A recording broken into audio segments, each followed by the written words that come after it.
दोस्तों I hope आपने मेरे सभी असाइनमेंट को कंप्लीट कर लिया होगा।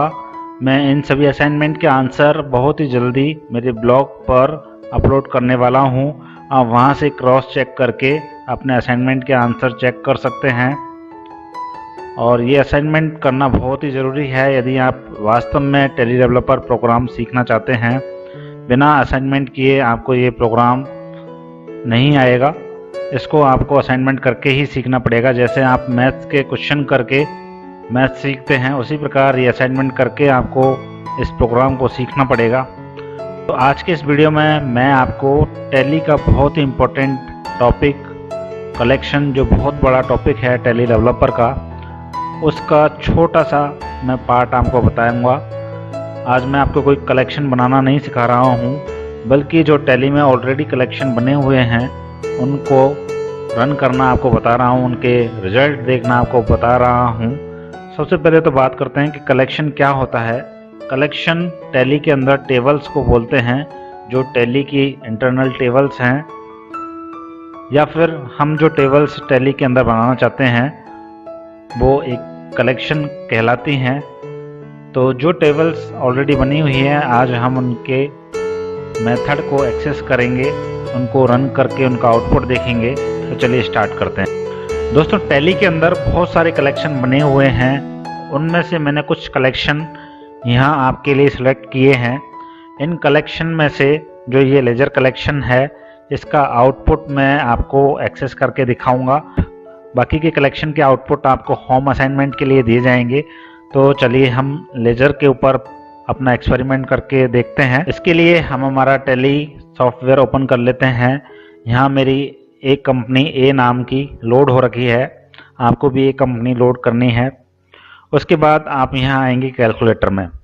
दोस्तों आप जानते ही हैं कैलकुलेटर का बेसिकली जो टैली अकाउंटेंट्स हैं वो इस्तेमाल करते हैं कैलकुलेशन के लिए, लेकिन टैली डेवलपर इसका इस्तेमाल डाटाबेस की क्वेरी रन कराने के लिए करते हैं। क्वेरी क्या होती है? क्वेरी मतलब एक टेबल आपके पास होती है, उस टेबल में से आपको कोई रिजल्ट गेट करना होता है। तो उस रिजल्ट गेट करने के लिए हम जो कोड लिखते हैं उसको हम क्वेरी बोलते हैं। तो मैंने अभी आपको बताया कि टैली के अंदर कलेक्शन को ही हम टेबल बोलते हैं। तो मैंने एक कलेक्शन के बारे में आपको बताया, लेजर कलेक्शन। तो मतलब एक लेजर एक टेबल है जिससे हमें डाटा फैच करना है, डाटा निकालना है।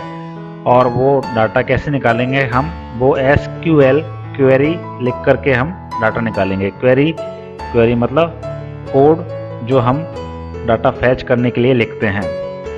तो क्या कोड होता है? तो कोड लिखते हैं हम, स्टार्ट करते हैं सेलेक्ट के साथ। तो क्वेरी की जो शुरुआत होती है वो हमेशा सेलेक्ट से होती है, सेलेक्ट, और स्टार हम लिखेंगे। स्टार का मतलब सब कुछ। और कहाँ से हमें ये सब कुछ लाना है? हमें लाना है फ्रॉम लेजर। तो लेजर एक हमारी टेबल है जिससे हम उसके अंदर जो भी कुछ है वो सब कुछ लाना चाहते हैं। तो ये सेलेक्ट और एक फ्रॉम, ये दो कीवर्ड हैं जो आपको हमेशा लिखने हैं। सेलेक्ट के बाद आपको क्या चाहिए वो लिखना है। जैसे मुझे सब कुछ चाहिए तो मुझे लिखना है स्टार, और कहाँ से चाहिए तो आपको लिखना है फ्रॉम, मुझे चाहिए लेजर। तो सेलेक्ट और फ्रॉम आपका हमेशा एज इट इज़ रहेगा, और ये जो स्टार है और लेजर है ये आपका चेंज होते रहेंगे। तो मैं सेलेक्ट स्टार फ्रॉम लेजर इतना टाइप करने के बाद जैसे ही एंटर करूँगा तो मेरे सामने कुछ इस तरह की स्क्रीन यहाँ आ जाएगी। आप देख सकते हैं यहाँ 261 एंट्रीज और हैं, यानी कि जो एंट्रीज हैं उनके अलावा 261 और हैं। इधर भी 339 आइटम ज़्यादा हैं, यानी कि इतने सारे फील्ड होते हैं एक लेज़र के अंदर। आपने तो केवल कुछ ही फील्ड देखे हैं, लेकिन वास्तव में टैली की जो लेज़र टेबल है उसके अंदर इतने सारे फील्ड हैं। राइट साइड में एरो की सहायता से मैं मूव कर रहा हूँ, आप देख सकते हैं इतने सारे फील्ड लेज़र के अंदर होते हैं। तो ये सब फील्ड आपको कब नज़र आए? जब आपने लिखा सेलेक्ट स्टार फ्रॉम लेजर। अब मान लीजिए आपको इस इतने सारे फील्ड में से केवल 2-4 फील्ड चाहिए। जैसे मान लीजिए आपको चाहिए नाम, लेजर का नाम चाहिए, उसका ग्रुप चाहिए, कौन से ग्रुप से वो बिलोंग करता है। उसके अलावा आपको उसका स्टेट चाहिए। तो ये चीज़ें आपको गेट करनी है, केवल 3 या 4 चीज़ें आपको गेट करनी है। तो कैसे करेंगे वो देखते हैं। तो हमें चाहिए नेम, उसका ग्रुप और स्टेट। तो नेम के लिए हम लिखेंगे $NAME या $मेलिंग नेम। उसके अलावा हमें चाहिए स्टेट। तो हम एरो से इधर आते हैं, राइट हैंड साइड में आप देखेंगे यहाँ स्टेट कहाँ है। तो $STATENAM से आपका स्टेट का नाम आ जाता है। तो हम इन चीज़ों को एक बार अलग से नोट कर लेंगे। हम लिखेंगे सेलेक्ट, उसके बाद नेम, उसके बाद STATENAME। देखिए डॉलर यहाँ लिखा हुआ है, इसलिए मैं यहाँ डॉलर लिख रहा हूँ sign, dollar state name comma, और हमें चाहिए ग्रुप। तो ग्रुप के लिए हम इधर मूव करते रहेंगे। यहाँ मिल रहा है हमें पेरेंट, पेरेंट के अंदर आपके ग्रुप लिखे हुए हैं। तो $PARENT हम लिखेंगे और यहाँ लिखेंगे फ्रॉम LEDGER। इसको हम कॉपी कर लेते हैं Ctrl+C से, और उसके बाद हम टैली में आएंगे, और टैली में आने के बाद हम Ctrl+N करेंगे। Ctrl+N करने के बाद Ctrl+Alt+V से हम इसको कैलकुलेटर के अंदर पेस्ट कर देंगे, एंटर प्रेस करेंगे। तो अब आप देख सकते हैं कि आपकी ये तीनों चीज़ें आ गई है। यहाँ आपका नाम, स्टेट का नाम और लेजर का ग्रुप आपका डिस्प्ले हो गया है। अगर आप चाहते हैं कि ये जो ग्रुप है ये बीच में आना चाहिए, यानी कि स्टेट से पहले आना चाहिए, तो आपको केवल जो ये पेरेंट है ये स्टेट से पहले लिखना पड़ेगा, फिर उसको दोबारा से रन करना पड़ेगा, तो आपका ये भी हो जाएगा। तो आई होप आपको ये दोनों क्वेरी समझ में आ गई होगी। एक तो स्टार वाली क्यूरीज जिसमें हम सब कुछ गेट करना चाहते हैं, इसको हम सेलेक्ट ऑल क्यूरीज भी बोलते हैं।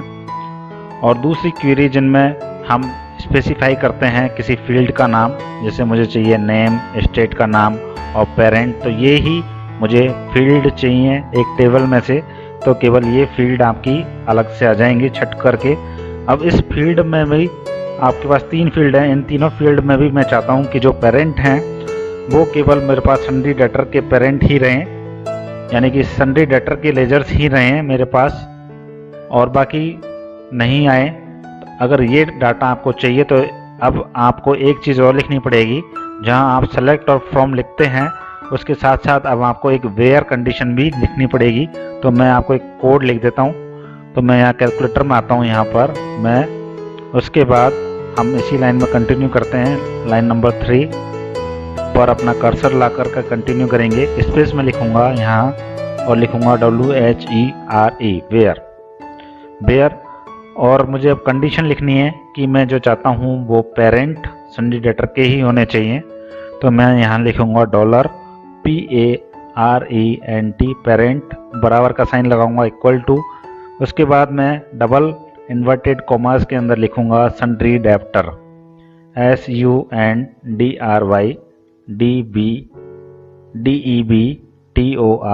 इसके बाद जैसे ही मैं एंटर करूंगा तो आप देख सकते हैं कि जो भी मेरे सन्ड्री डेटर्स के लेजर्स हैं वो सामने आ गए हैं।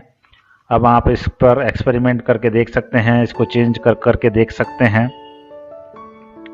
तो ये एक SQL की सिंपल क्वेरी लिखने की प्रोसेस है जो आपके टैली के अंदर कलेक्शंस हैं, टेबल्स हैं, उनसे आपको डाटा फैच करने में हेल्प करते हैं।